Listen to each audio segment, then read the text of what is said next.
And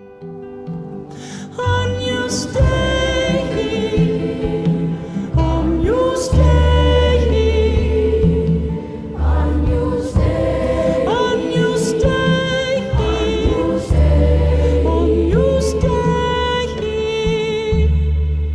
Quitones pecata mundi dona eis requiem.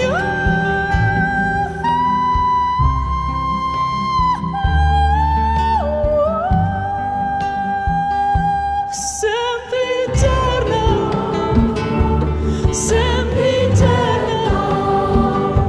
sempiterna, sempiterna, sempiterna, sempiterna.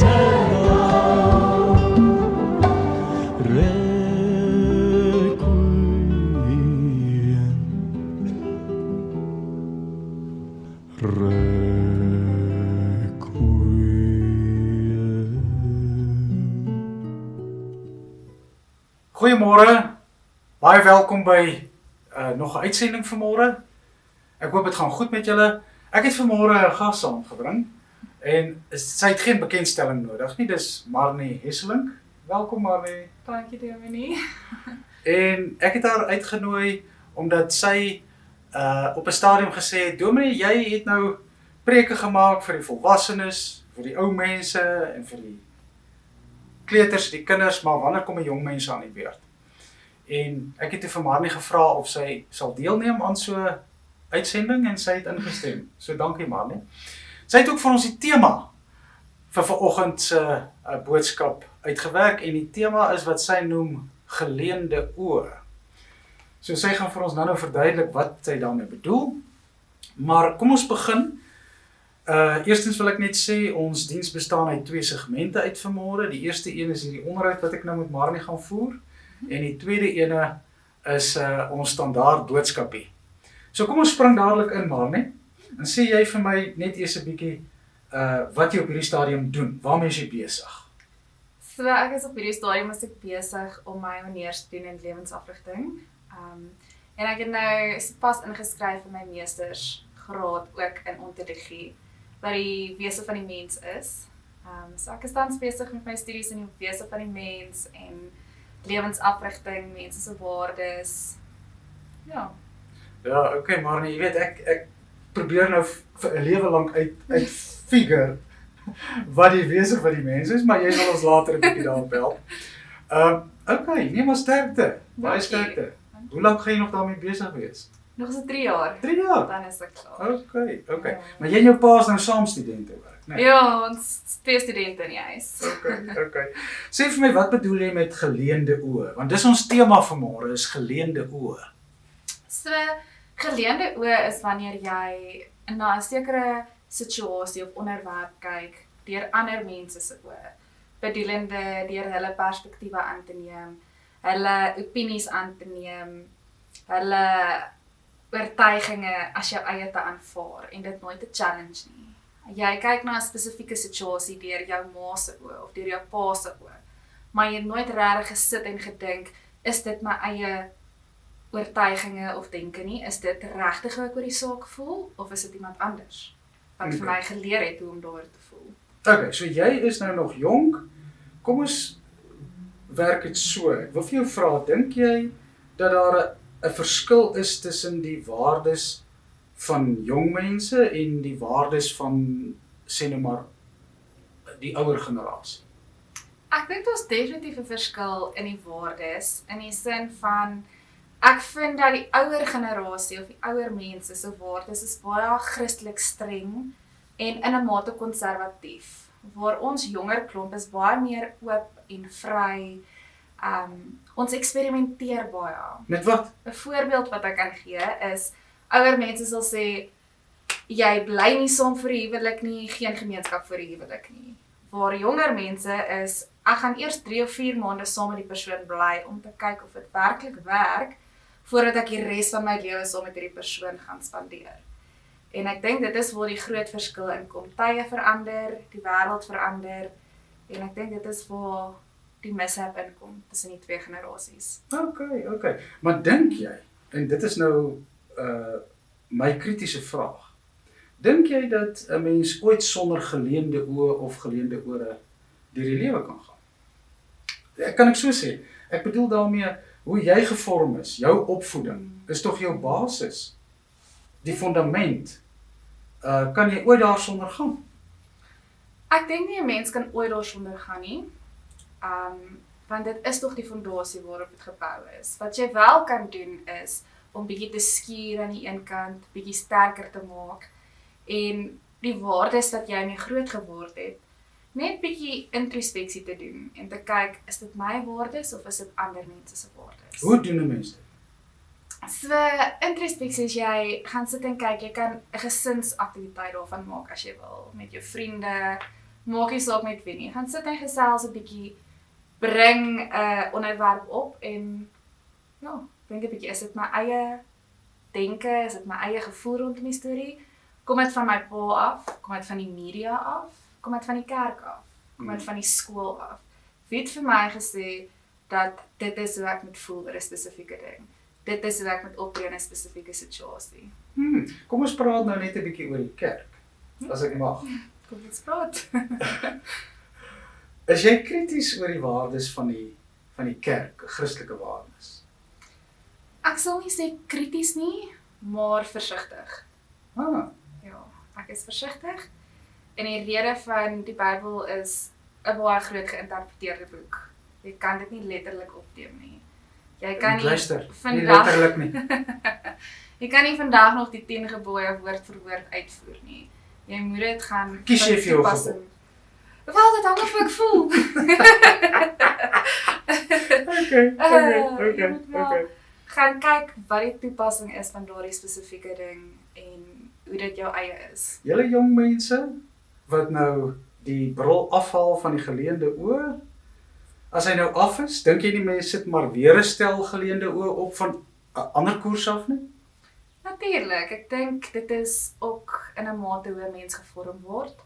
Maar op die einde van die dag gaan dit oor jou as persoon en wat jou waardes is, what hits home, what hits close to home, wat sit goed met jou gestel. Ja. So 'n soort van 'n egte integrasie van waardes wat jouself konstitueer. Nie te groot woorde gebruik nie, maar wie jy self is. Korrek. Jy wil nie iemand anders wees nie, jy wil jouself wees. Slaag jy dan? Nee, ek dink nie enige iemand slaag regtig 100% daarin nie, maar ek dink wel is 'n proses en ek dink as 'n mens bewus raak daarvan, dis die eerste stap om innerlike vreugde te vind en jou waardes net in line te kry met wie jy is as mens. Dis 'n lekker gesprek gewees. Ek dink Marnie het vir my, voor ons nou besluit het ons gaan 'n bietjie 'n gesprek voer, het sy gesê sy wil julle uitdaag. So, rig 'n bietjie die uitdaging, Marnie. So, ek wil elkeen uitdaag of 'n voorstel maak, as julle dalk ongemaklik is met 'n uitdaging, om hierdie week as 'n gesin dalk, een aand om die etenstafel, bietjie te sit en gesels oor hoe jy groot gemaak is, met watter lens jy na sekere dinge kyk, na die wêreld om jou, na wat tans besig is in ons land met die hele COVID situasie.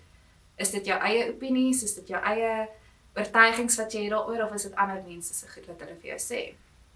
Gaan dink 'n bietjie hierdie waardes waarmee jy groot geword het. Waar kom dit vandaan? Jou denke, wie het jou geleer om so te dink? It's a challenge, maar dit is lekker. Okay, voor ons klaarmaak, hoe beleef jy COVID? Dit is 'n snaakse vraag daardie, want ek is nie regtig Sê net wat groot op wat jy COVID dink. nie. Ek glo maar dit is niks anders as 'n verkoue nie. Dit is vreemd en ek dink dit is wat mense die groot hoe veroorsaak, omdat ons dit nie ken nie. Maar weer eens dink ek as 'n mens ook net introspeksie gaan doen oor hoe jy voel oor die hele situasie en wat vir jou opkom. So gesondheid is my belangrik, wel, politiek is glad nie. So ek stel belang in die gesondheid en ek kyk na die statistiek, maar wat op die nuus aangaan kan ek nie. Deesdae affekteer die politiek my gesondheid, hoor. Presies. Presies. Okay. Dankie, Marnie. Dankie Dominee. Geleende oë, geleende ore, geleende lewe. Dit kom alles maar eintlik neer op tunnelvisie. In plaas daarvan dat 'n mens perspektief behou. Ons skriflesings vanmôre is 2 gedeeltes. Ek gaan dit nie lees nie en jy is welkom om dit by die huis te lees. Jy kan gaan kyk na Markus, of laat ek eerder sê Matteus 12 en Matteus 23, en dan kan jy ook 'n gedeelte gaan lees uit die Johannes Evangelie, Johannes 8. Maar voordat ons 'n bietjie praat oor hierdie tekste, wil ek net 'n opmerking maak oor dit wat Marnie gesê het, naamlik dat die Bybel 'n boek is wat op verskillende maniere geïnterpreteer kan word. Dit is 'n baie belangrike insig. Want ons is geneig om die Bybel te verstaan en te interpreteer soos wat ons geleer is. Dit beteken dat ons onbewustelik na die Bybel kyk met dogmatiese lense. Kan ek ook sê geleende oë. Dit maak hierdie boekie van die Nuwe Testamentikus Marcus Borg baie waardevol.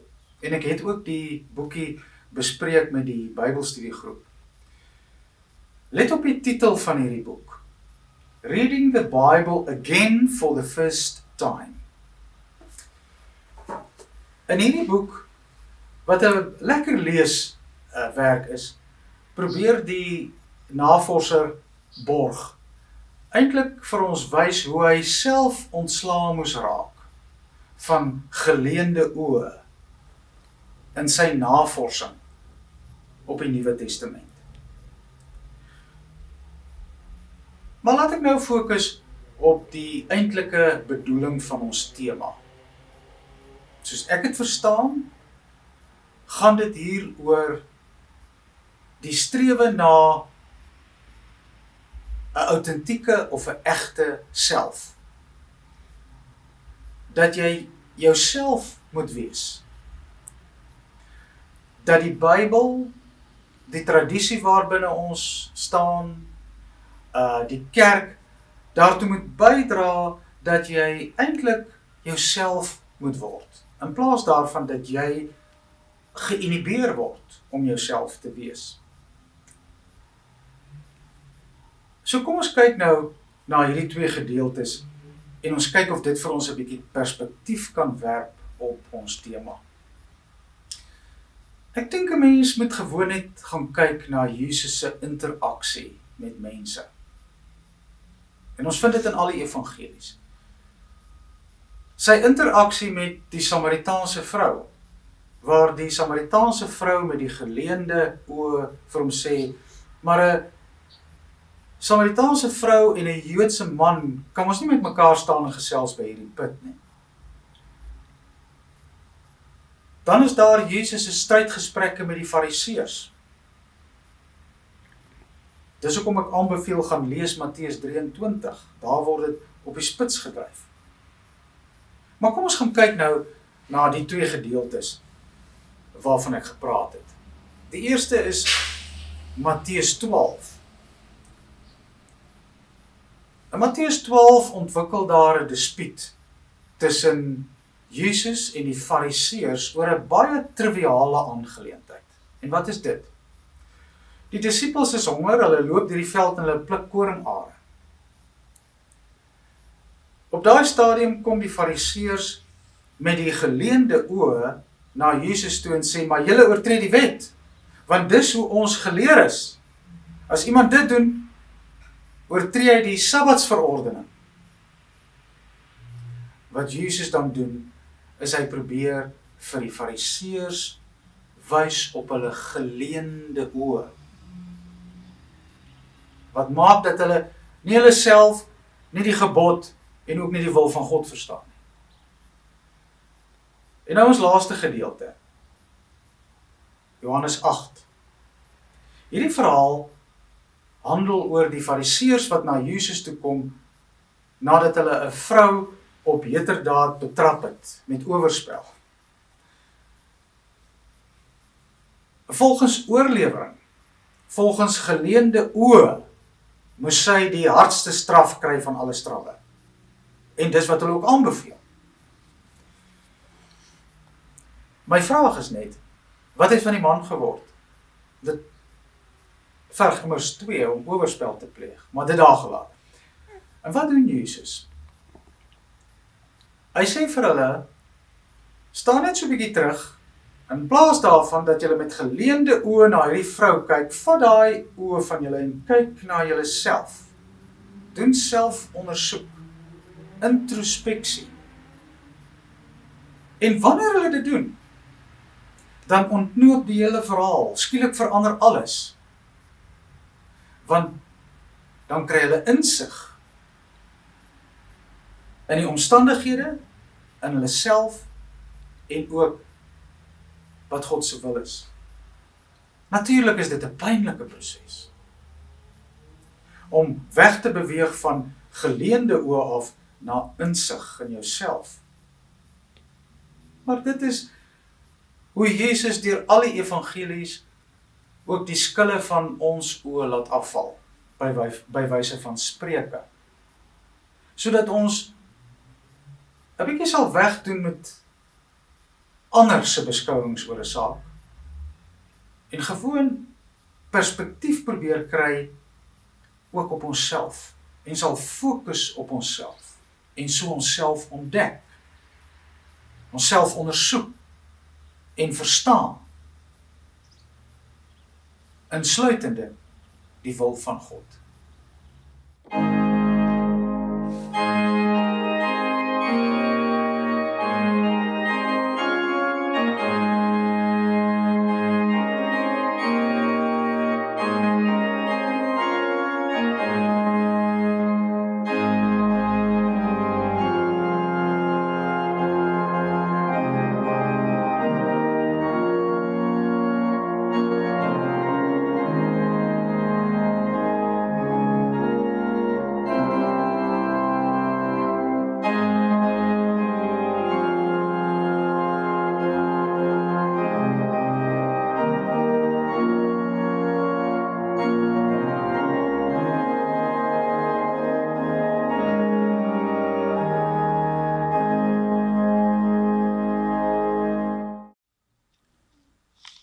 Ons sluit vanmôre af met 'n gebed van Franciscus van Assisi.